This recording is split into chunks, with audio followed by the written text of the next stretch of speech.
नमस्कार किसान भाइयों, मैं चंदन शर्मा कृषिफाई खेती समाचार में आपका स्वागत है। चलिए एक नजर डालते हैं आज की हेडलाइंस पर। मशरूम की खेती पर प्रशिक्षण कार्यक्रम संपन्न, 10 राज्यों के किसान हुए शामिल। फसल के रोग और निदान के लिए बनेगा डेटा सेंटर, किसानों को होगा लाभ। रिसर्च में खुलासा, ग्लोबल वार्मिंग और बदलते मौसम से किसानों को हो रहा नुकसान।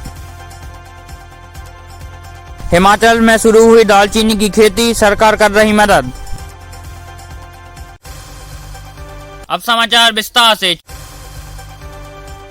चौधरी चरण सिंह कृषि विश्वविद्यालय हरियाणा के साइना नेहवाल कृषि प्रौद्योगिक परीक्षण एवं शिक्षा संस्थान द्वारा किसानों को मशरूम की खेती के बारे में प्रशिक्षित किया गया।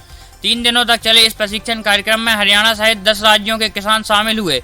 कार्यक्रम में किसानों को मशरूम की उन्नत तकनीकों और किस्मों की जानकारी दी गई। कार्यक्रम में बताया गया कि मशरूम की खेती पूरे साल की जा सकती है। किसान बटन मशरूम को अक्टूबर से फरवरी, डींगरी मशरूम को मार्च से अप्रैल और दूधिया मशरूम को जुलाई से अगस्त में लगा सकते हैं। गोरखपुर में फसलों के रोग एवं उनके निदान के लिए डेटा सेंटर बनाया जाएगा। मदन मोहन मालवीय प्रौद्योगिक विश्वविद्यालय यह डेटा सेंटर स्थापित करेगा।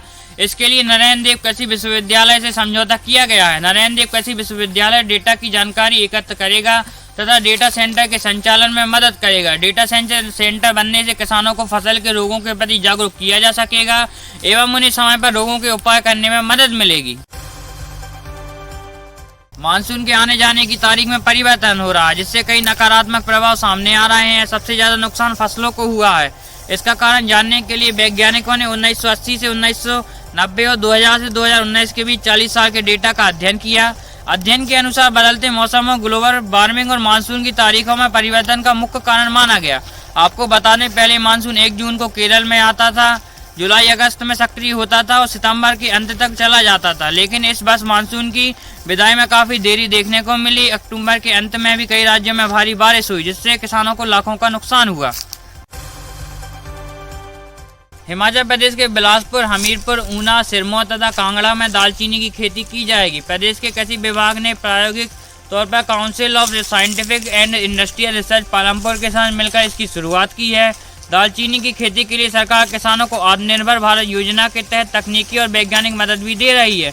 प्रयोग सफल होने पर क्षेत्र के किसानों को सबसे अधिक फायदा होगा, क्योंकि हिमाचल का वातावरण दालचीनी की खेती के लिए उपयुक्त है। इससे किसानों की आय का नया जरिया मिलेगा।